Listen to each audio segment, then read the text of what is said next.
All right, so does anybody know this YouTuber? The name is Marc Brunet. For those of you who don't know him, he teaches art on YouTube, and he's got a whole bunch of videos, different where he explores all of his techniques and all that kind of stuff. But then he also has a structured program called Art School, which you can get on this website called QBrush. And it's a whole program. It has an entire curriculum. He compares it to that of a university. So it's about $370. I actually bought it for way less than that. But yeah, so this is the program and I'm just testing it out. When you first get the program, it comes with a whole bunch of files. Let's see, Art School version 18.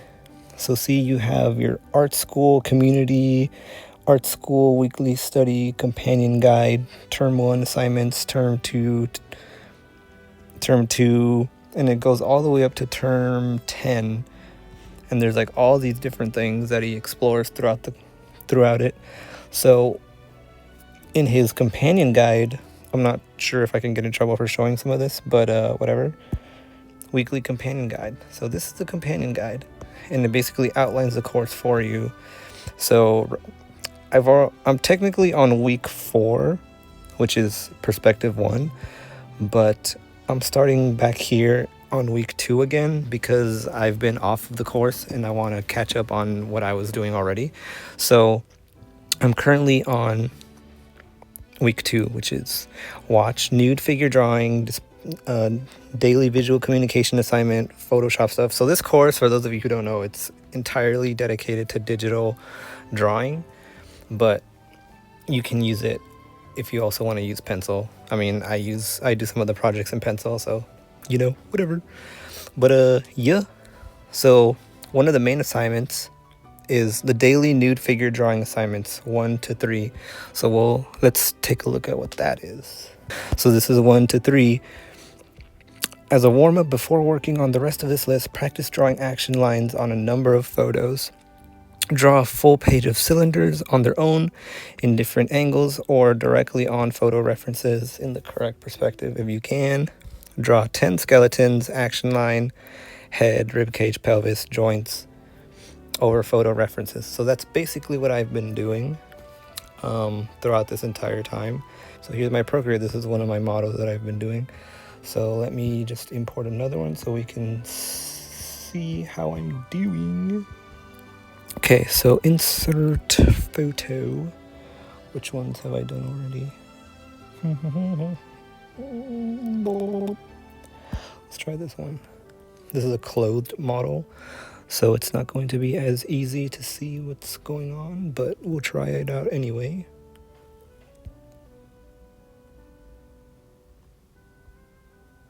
Okay. So usually you just get any random picture. You can just get these off Pinterest. So what I do is I lower the opacity because that's what you're supposed to do, so you can see what you're doing. And then first we draw. He says to draw action lines, so we're going to draw some action lines. So this pose, it's relatively, there's not too much going on here, so we can just do, wait, there we go. Yeah. So this is my action line. And then he says to draw the rib cage. So here's roughly her rib cage is going to be in this area. And then her pelvis. Well, actually, no. Her rib cage is like this. Terrible circle, but whatever. Okay. And then you map the pelvis, right? And then where the femurs join the pelvis. And then you draw the joints. The one behind is a little bit harder to see, but it's probably going to be a bit lower than this one. So maybe like around here. Wait, actually, no, it's going to be higher, like right here.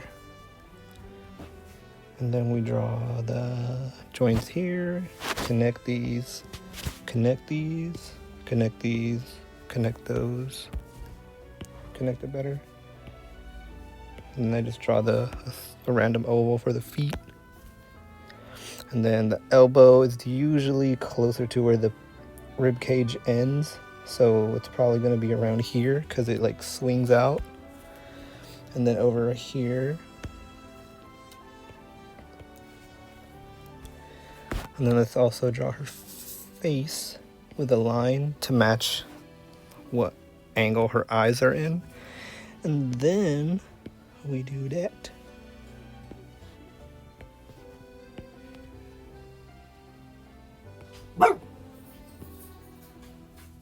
There we go. Okay, so this is my skeleton of this pose. So let's see what it looks like without the pose. So yeah, I think I did a decent job of capturing what the body is doing. So now the next thing he said to do, this is action lines and skeleton, so I did these both at the same time. So now let me hide this layer and then I'll try doing the cylinders. So for this pose, cylinders shouldn't be that difficult. So her legs are kind of coming towards us, especially this leg is coming out towards us versus the other one is kind of further back. So that would mean that we would need an angled cylinder. So for this cylinder, we would not really see much of the top, but we might see a little bit of the bottom. And then same thing for the shin. We might not see much of the top, but maybe a little bit from the bottom.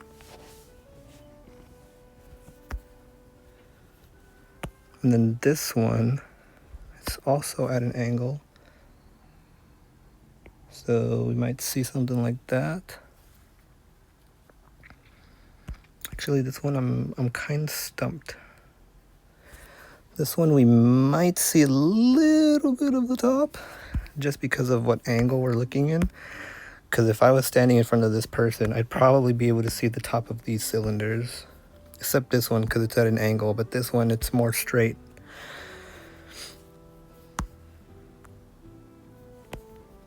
Actually, wait, no, it's more like something like this, so it's kind of leaning more.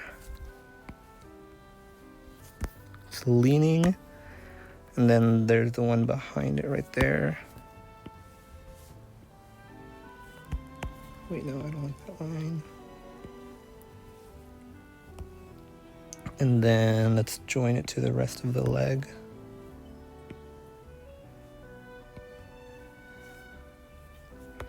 This one you might also see some of the top. Yeah, so these are I think this might be the correct position. Okay, this arm, it's kind of hard to tell what it's doing. It kind of looks like it's kind of away from her, like on the side, but then also coming towards us, like at an angle, kind of like this. So it's coming out and then it's moving forward. So if that's the case, that means we wouldn't see the top of the shoulder, but we would see the bottom if it's coming out at an angle. And then same thing here, we wouldn't see the top, but we'd see the bottom where the wrist is.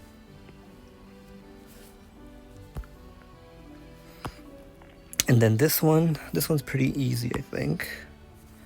You wouldn't really see much of that one, but you would see the front right here, something like this. And then this one you wouldn't see the bottom. Or actually, wait, no. This one, you'd probably see some of the bottom because it's leaning, but you wouldn't see the top. And then he also says to add segments to each cylinder so that you can properly visualize the form of the cylinder. So you break it in half and then in quarters. I'm still unsure about this leg right here, but maybe I'm right? No way, because if it's coming at an angle,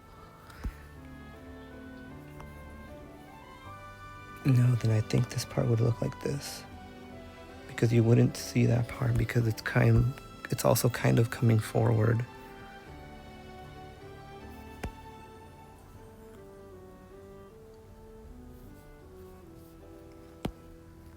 Anyway, yeah, see, those are some things. If this was a live model, you could definitely, it would be a lot easier to tell. The thing with images is sometimes it's hard to see the depth within the image. So it kind of makes it a little ambiguous as to what the figure is actually doing. But you can definitely like kind of do some detective work. Look at the lighting a little bit. Let me just remove this. Let's increase the opacity to this figure again. Like it's going this way, but then there's also a bit of an angle behind it. So like if we were looking at her from the side, this leg would probably be doing something like this. So like here's her upper portion, and then this is that rear leg. It's kind of like leaning away from us. That's what it looks like to me. Could be wrong though, but just judging from the angle of this leg, and then just shadow too, it's kind of giving the impression that there's an angle going on here. So yeah, I think I was right. It should be something like this, where it should be something like this, because you won't see the top of that one either.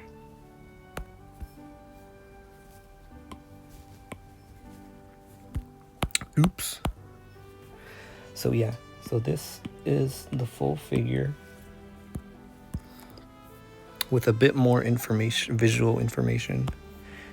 It's kind of hard to tell which leg is in front, but that's obviously going to be explored more through foreshortening, making one limb a bit bigger than the other to show its distance away from the camera.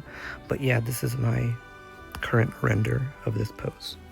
Yeah, so thus far I do like Marc's course, but what I don't like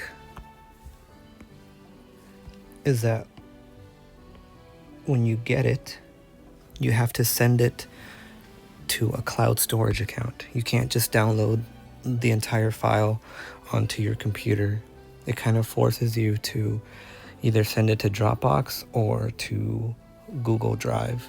And if you don't have more than say 30 gigabytes of storage available, then you're kind of screwed.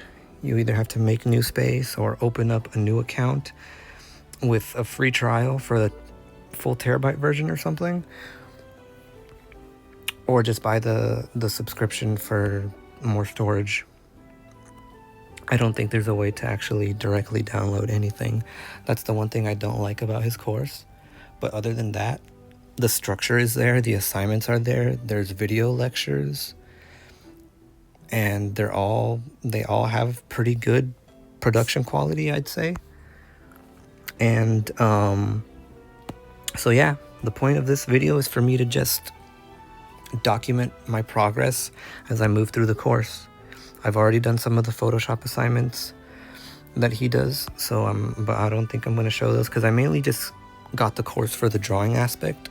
I will do the Photoshop stuff, but I don't know if I'll show that here. But yeah, so hopefully you guys like this, and peace.